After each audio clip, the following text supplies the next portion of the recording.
하나님의 말씀은 구약 성경 창세기 23장 14절에서 16절 말씀입니다. 구약 성경 30쪽에 그리고 주보 3면에 나와 있습니다.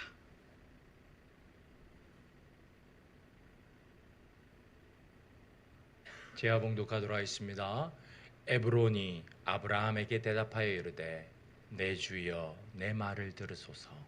땅값은 은 400세겔이나 그것이 나와 당신 사이에 무슨 문제가 되리이까. 당신의 죽은 자를 장사하소서. 아브라함이 에브론의 말을 따라 에브론이 헷 족속이 듣는 데서 말한 대로 상인이 통용하는 은 400세겔을 달아 에브론에게 주었더니. 아멘.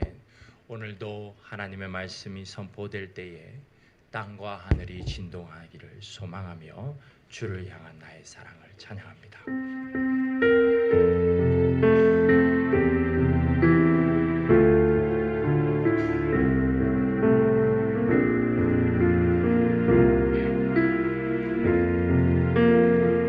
주를 향한 나의 사랑을 주께 고백하게 하소서.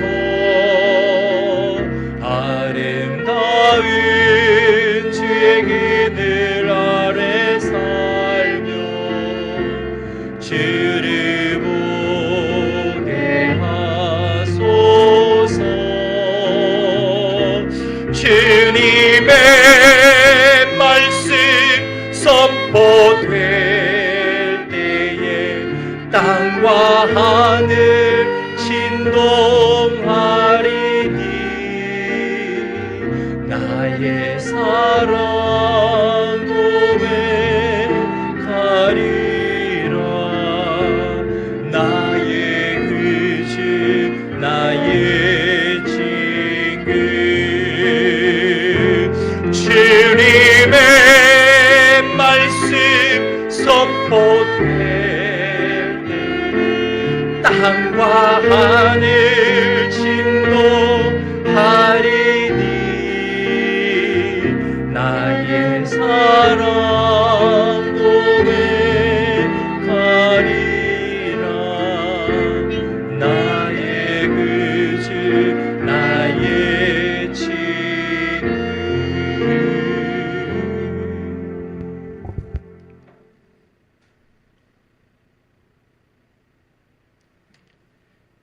사람은 참으로 연약한 존재입니다.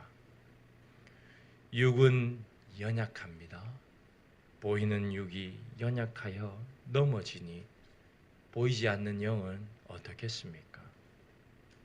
때론 우리의 영이 강건한지 아닌지 알 수 없을 만큼 힘들 때도 있습니다.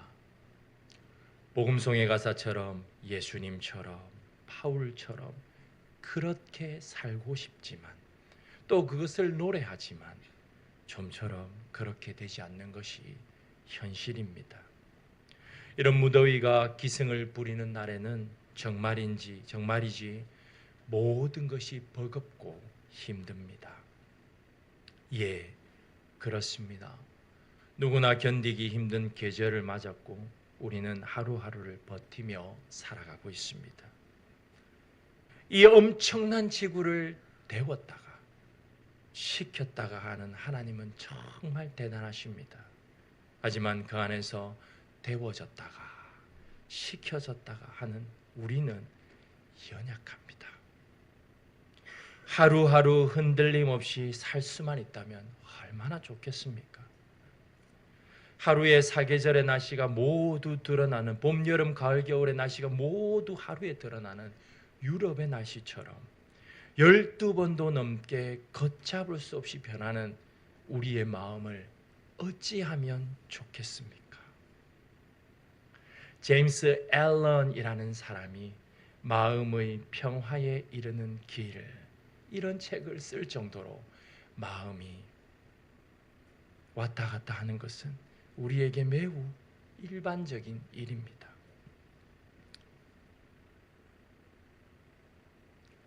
두 마리의 소가 쟁기를 끌고 밭을 갈기 시작합니다.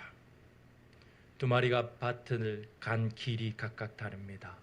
한 마리는 밭을 곧게 갈았고 다른 한 마리는 밭을 삐뚤삐뚤 갈았습니다. 왜 그렇습니까? 한 마리는 앞의 고정된 물체를 따라 그것을 바라보며 밭을 갈았고 다른 한 마리는 움직이는 물체를 기준으로 삼아 밭을 갈았기 때문입니다. 이처럼 무엇을 보고 쟁기질을 하느냐에 따라서 밭의 길도 차이가 납니다. 그렇다면 성도의 삶에 누구를, 무엇을 기준으로 삼느냐가 신앙생활이라는 밭을 가는 것에 분명한 영향을 미친다는 것을 알 수 있습니다. 이런 이유로 복음송 가사가 낮엔 해처럼 밤엔 달처럼 그렇게 살 수는 없을까라고 지어진 것은 아닐까요? 성도인 우리 삶의 기준점은 과연 누구이며 무엇입니까? 창세기 23장을 통해 태양계 신앙생활이라는 제목으로 말씀을 함께 나누고자 합니다. 창세기 23장은 사랑하는 아내를 먼저 떠나보낸 아브라함의 이야기를 기록하고 있습니다. 성경에는 많은 사람이 죽습니다. 하지만 이 사라의 죽음에 관해서는 성경은 아주 세밀하게 기록하고 있습니다. 언제 죽었는지, 어디서 죽었는지, 그리고 그 이후에 어떤 일이 있었는지, 또 어디에 장사되었는지에 관하여 아주 상세하게 창세기 23장 한 장을 통틀어서 기록하고 있습니다. 이 말은 이것은 의도적인 기록이라는 것을 알 수 있습니다. 사라의 죽음에 분명한 구속사적 의미가 담겨 있음을 뜻합니다. 그리고 그것이 사라의 표면적인 죽음을 통해 말씀하시고자 하는 하나님의 진짜 메시지입니다. 사라의 죽음을 이렇게 기록하는 것이 어찌 보면 당연한 일인지도 모릅니다. 왜냐하면 사라는 열국의 어미이기 때문입니다. 한 나라의 왕비가 죽어도 나라가 떠들썩한데 하물며 열국의 어미의 죽음이겠습니까? 아브라함의 아내 사라는 127세에 죽었습니다.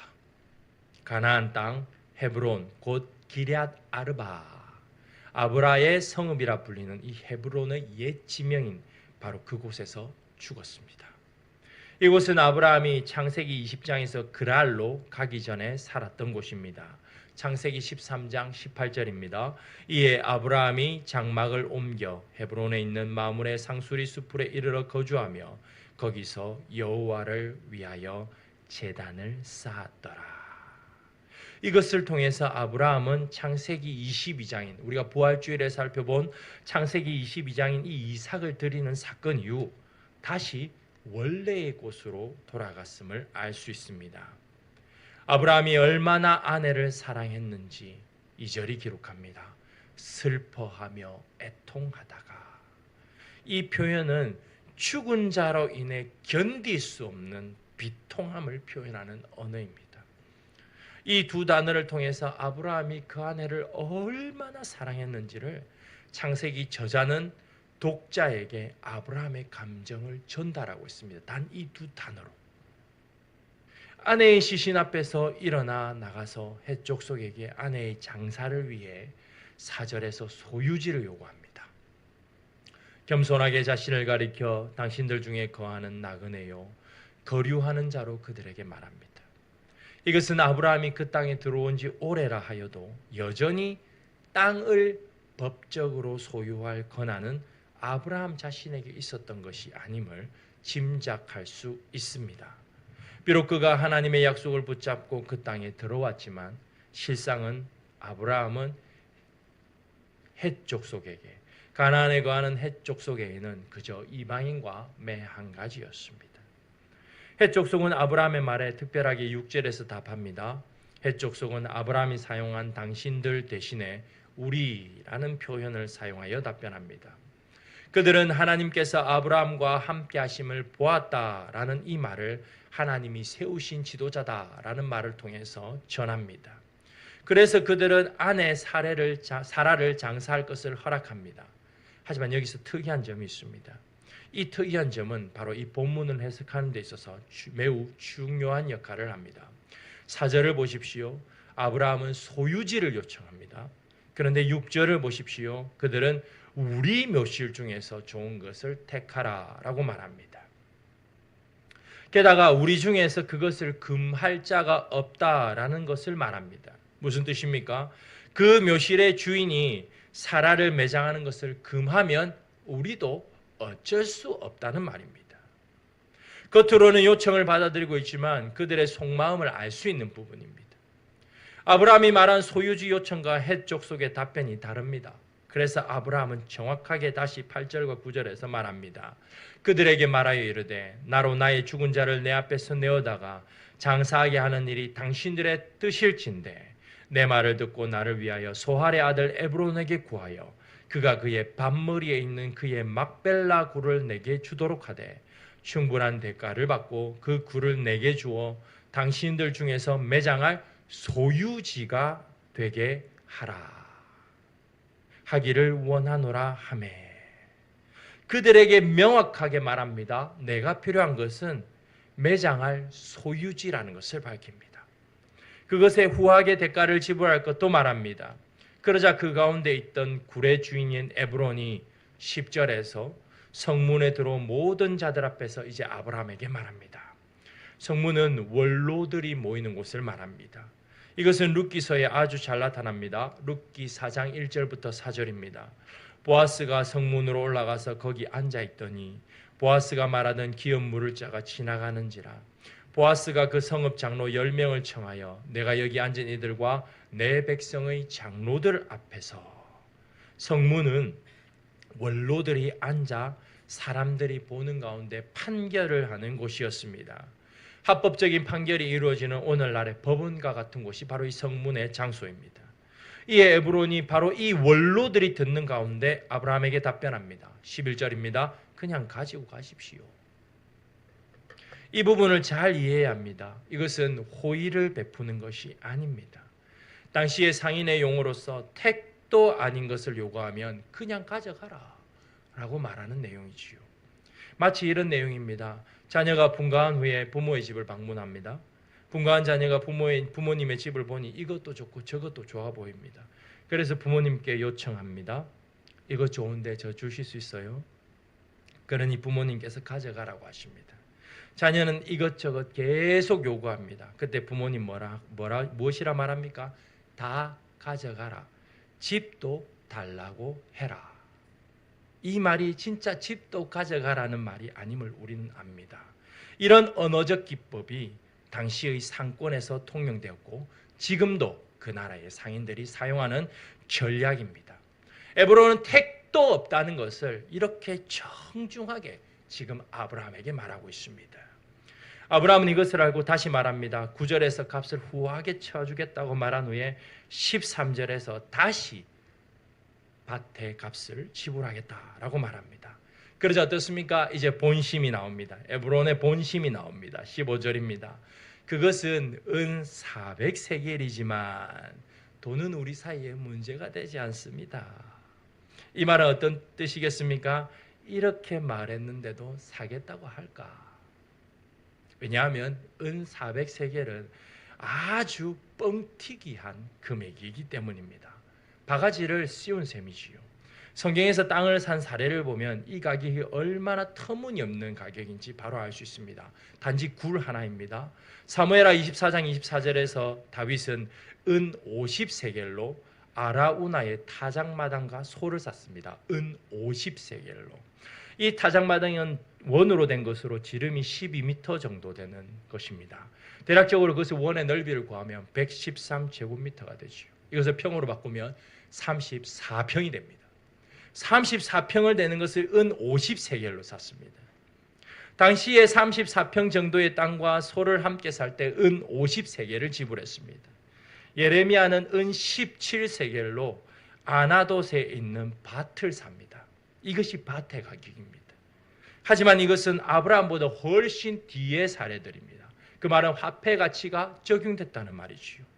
따라서 예레미야가 밭을 17세겔로 샀다는 것은 창세기 23장에 나오는 에브론의 밭머리에 있는 막벨라 굴, 그리고 에브론의 밭을 전체를 다 산다 하더라도 그 밭이 아나도트의 밭보다 훨씬 크다 하여도 화폐의 가치를 고려할 때에 아주 넉넉 잡고 계산을 한다 해도 100세겔을 넘지 않는다는 뜻입니다. 그런데 에브론은 지금 땅값으로 얼마를 부르고 있습니까? 400세겔을 부르고 있습니다. 완전 바가지입니다. 하지만 아브라함은 어떻게 반응합니까? 바로 그 자리에서 상인이 통용하는 은 400세겔을 달아 에브론에게 바로 주어버립니다. 그리하여 20절입니다. 그 밭과 거기에 속한 굴이 아브라함의 소유지로 확정되어 사랑하는 아내 사라를 막벨라 굴에 장사하였습니다. 따라서 우리 창세기 23장 14절부터 16절이 전하는 메시지는 무엇이겠습니까? 함께 읽습니다. 하나님께서 아브라함에게 아주 비싼 가격에 사라를 매장할 소유지를 주셨고 그곳은 헤브론입니다. 여기서 핵심은 아주 비싼 가격에 사라를 매장할 소유지를 주셨다는 점입니다. 그렇다면 왜 아주 비싼 가격에 하나님께서 아브라함에게 소유지를 주셨습니까? 여기서 우리는 국가의 3요소를 알고 넘어가야 합니다. 국가가 생기기 위해서, 나라가 세워지기 위해서 필요한 3요소는 무엇입니까? 영토, 국민, 주권입니다. 마찬가지로 하나님의 나라가 세워지기 위해서도 바로 이 3요소가 필요합니다. 따라서 하나님 나라는 하나님께서 다스리시는 주권, 그 가운데서 하나님의 다스림심을 받는 하나님의 백성들이 거하는 땅을 가리키는 말이 하나님 나라입니다. 문자적으로. 창세기 23장에서는 국민과 주권은 있었으나 무엇이 없었음을 보여주고 있습니까? 땅입니다. 영토가 없었음을 보여주지요. 물론 영토에 관한 약속은 계속해서 창세기 12장부터 있어 왔습니다. 하지만 땅은 없었습니다. 그렇기 때문에 이 창세기 23장의 마지막 구절인 20절에서 소유지로 확정되었더라라고 정확하게 기록합니다. 아브라함이 이제 실질적으로 그 땅에서 소유지를 합법적으로 가지는 장면이 바로 창세기 23장입니다. 이것은 이제 약속으로 임한 하나님 나라가 실질적으로 이 땅에 심겨지는 것을 뜻합니다. 그리고 이 땅을 통해서 이제 뻗어나갈 것을 말합니다. 시작점이 되겠죠. 따라서 우리는 이곳이 창세기 23장에 기록된 이곳이 어떻게 실질적으로 하나님 나라가 되고 뻗어나가는지를 보아야 합니다. 실질적으로 사라가 죽어 장사되는 그 땅이 어떤 가치를 지녔는지 한번 볼까요? 창세기 23장에서는 그저 한 여인의 무덤으로만 묘사되고 있습니다. 하지만 이곳은 훗날 아브라함 자신이 묻히는 장소가 됩니다.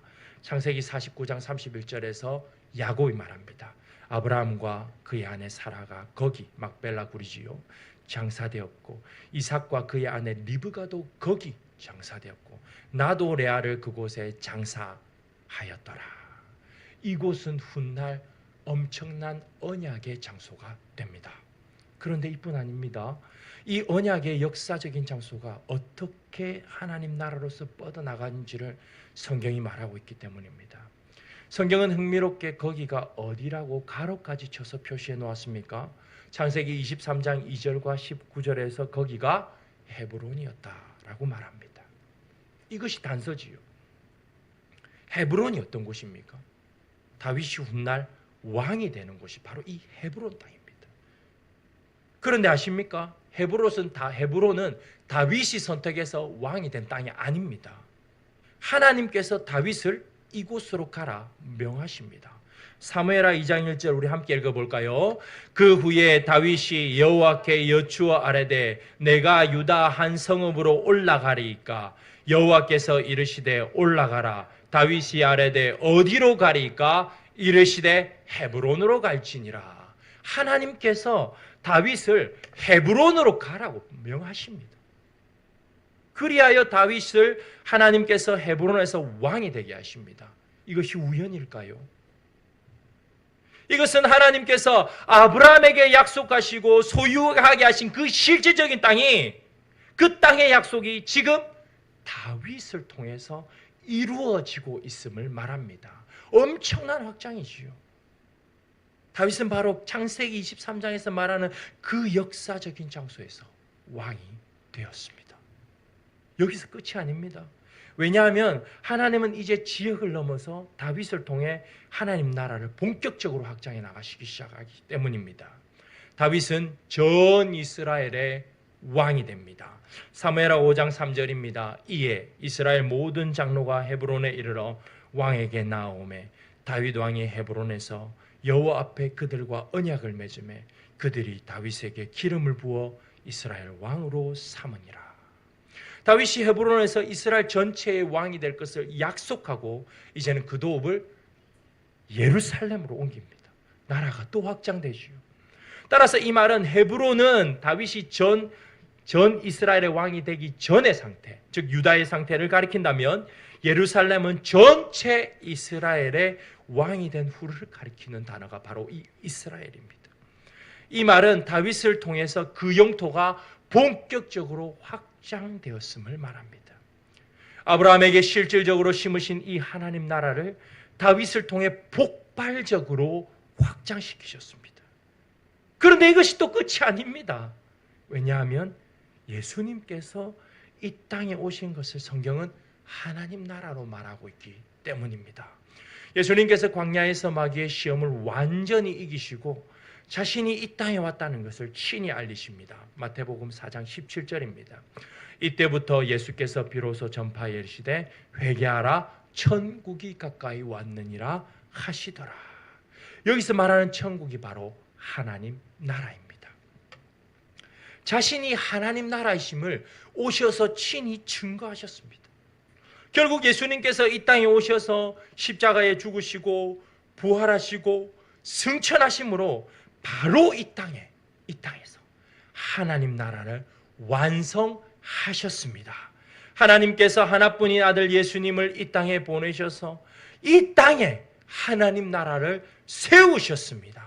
따라서 아브라함에게 소유지를 주어 이 땅에 하나님 나라를 심으시는 이 사건은 하나님께서 예수님을 통해서 하나님 나라를 이 땅에 심으시고 완성하실 것을 미리 보여주는 사건입니다.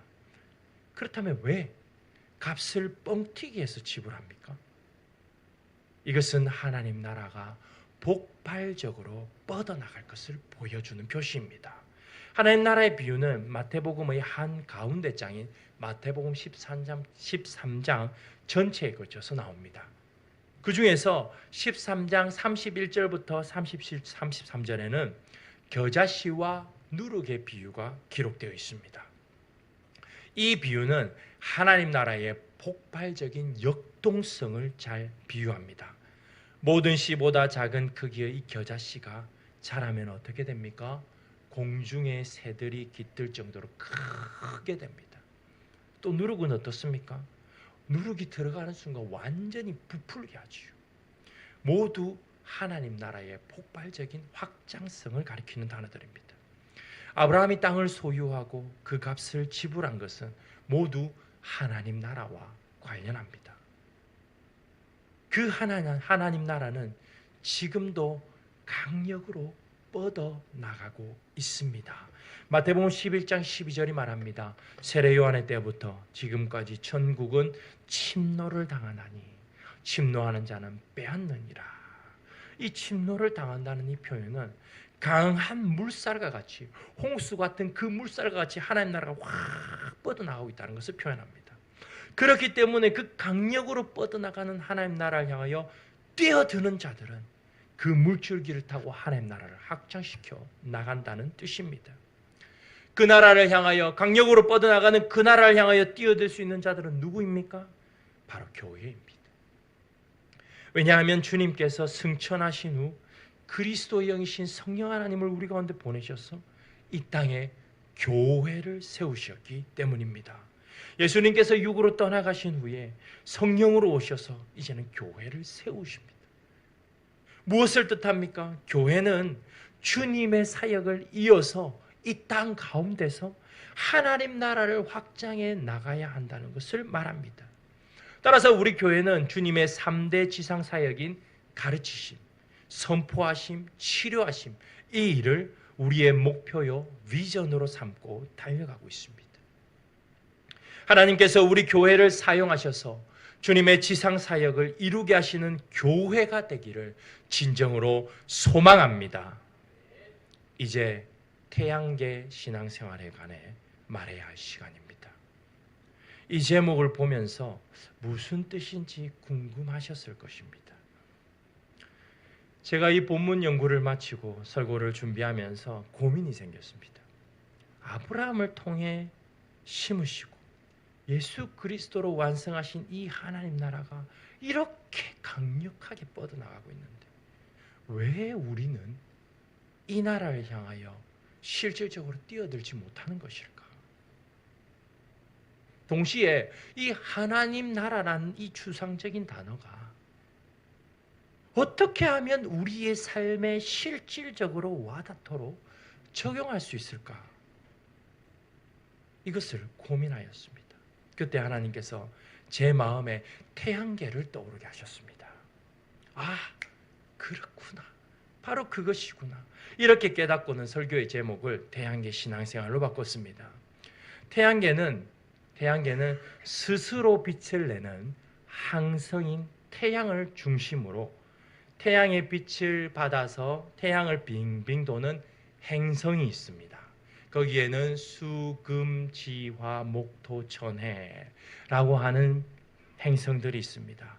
그 중에 하나, 태양을 중심으로 빙빙 도는 이 행성이 중에 하나가 우리가 살고 있는 지구입니다. 이 지구가 이렇게 더운 것도 바로 태양과의 거리 때문입니다. 뜨거운 불에 가까이 가면 갈수록 뜨거운 것과 같습니다. 이 행성은 태양을 중심으로 빙빙 돌고 있습니다. 그렇다면 이 행성의 중심은 무엇입니까? 태양입니다. 행성의 기준도 태양입니다. 성경은 흥미롭게도 하나님을 태양에 비유하고 있습니다. 우리 말라기 4장 2절 함께 읽겠습니다. 내 이름을 경외하는 너희에게는 공의로운 해가 떠올라서 시려하는 광선을 비추리니 너희가 나가서 외양간에서 나온 송아지같이 뛰리라. 아멘. 다시 한번 태양계를 떠올려 보십시오. 하나님께서 공의로우신 태양입니다. 공의로운 태양이신 하나님으로부터 빛과 열이 뻗어 나옵니다. 하나님 나라가 엄청난 힘과 속도를 가지고 뻗어 나옵니다. 그 힘과 속도는 어디에 닿습니까? 행성인 교회에게 닿습니다. 기억나십니까? 행성은 절대로 스스로 빛을 내지 못하는 존재입니다. 항성인 태양으로부터 빛을 받아야만 빛을 낼 수 있는 존재가 바로 행성입니다. 교회는, 성도는 의의 태양이신 하나님의 빛을 받아야만 빛을 낼 수 있습니다. 따라서 엄청난 힘과 속도로 교회와 성도에게 하나님 나라가 닿을 때에 교회와 성도는 하나님 나라를 내 삶에서 비춰낼 수 있습니다. 왜냐하면 이 태양계의 행성에는 지구라는 이 행성에는 그 주변을 돌고 있는 또 다른 위성들이 있기 때문입니다. 그 대표적인 위성이 바로 달입니다. 행성은 또다시 위성에게 영향을 미치는 것이지요. 바로 이것입니다. 우리가 의의 태양이신 하나님으로부터 그 빛을 받아야 내 삶에서, 위성이 내 삶에 그 빛을 비춰줄 수가 있게 된다는 것을 말합니다. 거울과 같습니다. 이것을 우리가 하나님께 영광 돌리는 삶이라 부릅니다. 그 엄청난 힘과 속도를 지닌 채 강력으로 뻗어나가는 하나님 나라가 내게, 그리고 우리에게, 우리 교회에게 닿아야만이 우리라는 파이프를 타고 하나님 나라가 세상으로 뻗어나간다는 말입니다. 수도꼭지 아시지요? 아무리 물이 파이프 밖으로 나오려고 해도 꼭지가 잠겨 있으면 절대로 나오지 못합니다. 그러면 물은 어떻게 합니까? 다른 통로를 통해서 솟구쳐 나오려고 합니다. 그 힘을 견딜 수 없기 때문이죠. 마찬가지입니다. 하나님 나라의 강력한 물줄기가 솟구쳐 나오려 할 때에 꼭지가 잠겨 있는 사람을 통해서 나오지 않습니다. 대신에 하나님 나라를 사모하고 나를 통하여 그 나라가 이루어지기를 갈망하며 하나님 나라가 내게 닿기만 하면 흘려보낼 그런 마음의 준비가 된 사람들을 통해서 하나님은 하나님 나라를 확장시켜 나가십니다. 이것이 바로 마태복음 11장 12절에 침노하는 자는 빼앗는다는 의미입니다. 하나님 나라를 사모하는 이 사모함이 바로 우리의 승부수입니다. 그렇기 때문에 우리의 이 태양의 자리에 누가 계시는가? 무엇이 이 태양으로 내 삶에 자리 잡고 있는가? 이것은 매우 중요한 문제가 됩니다. 왜 그렇습니까? 우리는 그 태양의 빛을 받아 빛을 비추며 살아가는 자들이기 때문입니다. 우리의 태양은 하나님이십니까? 아니면 하나님을 흉내내는 것들입니까? 혹시 세상의 것들이 이 태양의 자리에 있는 것은 아닌지 우리 자신을 진지하게 점검해 보기를 원합니다. 태양의 자리에 하나님이 아닌 다른 것이 자리하고 있다면 그것이 무엇이든지 간에 우리는 그것의 빛을 비추며 살아가고 있다는 것을 인지해야 합니다. 우리 함께 명심합시다. 우리는 빛을 받아야 우리의 삶에 그 빛을 비추는 자들입니다. 그렇기에 우리에게 태양은 의의 태양이신 오직 한 분 하나님이셔야 합니다. 하나님 더하기 알파. 이것은 하나님이 우리의 태양임을 말하는 것이 아닙니다. 마태복음 6장 24절을 함께 읽겠습니다. 한 사람이 두 주인을 섬기지 못할 것이니 혹 이를 미워하고 저를 사랑하거나 혹 이를 중히 여기고 저를 경히 여김이라. 우리의 태양의 자리에 하나님 더하기 뭔가 있으면 상황과 환경에 따라서 그 태양이 갈팡질팡한다는 것을 말합니다. 태양이 한 자리에 딱 있어야 하는 그 태양이 갈팡질팡하니까 거기로부터 오는 비치는 빛도 어떻게 됐습니까? 갈팡질팡이지요. 어두웠다가 밝았다가. 이로 인해서 우리의 신앙생활이 갈팡질팡해지는 것이지요. 여기에 세찬 바람이라도 확 불어닥치면 안 그래도 겨우 유지하고 있는 작은 촛불과 같이 불을 켜고 있는데 세찬 바람이 확 불어버리면 어떻게 됩니까? 그 불마저도 안타깝게 꺼지게 되는 것이지요. 이제 우리가 흔들릴 때에 신앙을 생활하다 보면 흔들릴 때가 있습니다. 이렇게 흔들릴 때에 우리가 지금 누구로부터 무엇으로부터 그 빛을 받고 있는지 점검합시다. 만일 우리가 의의 태양이신 하나님이 아닌 다른 어떤 것으로부터 빛을 공급받아 겨우겨우 그 빛을 유지하고 있다면 이제는 의의 태양이신 하나님만 바라보기를 결단해야 합니다. 해가 비치는 쪽으로만 자라는 해바라기 잘 아시지요? 해바라기 같이 의의 태양의 빛이 비치는 쪽으로 우리의 모든 것을 걸어서 그 빛을 받아야 합니다. 쉬운 일이 아니지요. 어둠이 비치면 그 가운데서 그 빛을 찾는 일은 굉장히 애를 써야 하는 일이기 때문입니다. 이것이 바로 신앙생활입니다. 우리 함께 결단하실까요? 앞뒤 좌우 사람에게 이렇게 고백해 보기를 원합니다. 의의 태양이신 하나님의 빛을 세상 가운데 비춥시다. 의의 태양이신 하나님의 빛을 세상 가운데 비춥시다. 의의 태양이신 하나님의 빛을 받아야만 우리가 살아가는 삶의 터전에서 그 빛을 비출 수 있다는 것을 기억해야 합니다. 의의 태양이신 하나님의 빛을 비출 준비 되셨습니까? 지금도 강력으로 뻗어나가는 그 하나님 나라가 우리에게 다 우리를 통하여 우리의 가정과 기업과 생업토로 뻗어나가 그 나라가 닿는 곳마다 의의 태양이신 하나님의 빛의 역사가 나타나기를 소망하며 이 말씀을 전해 드립니다. 아멘.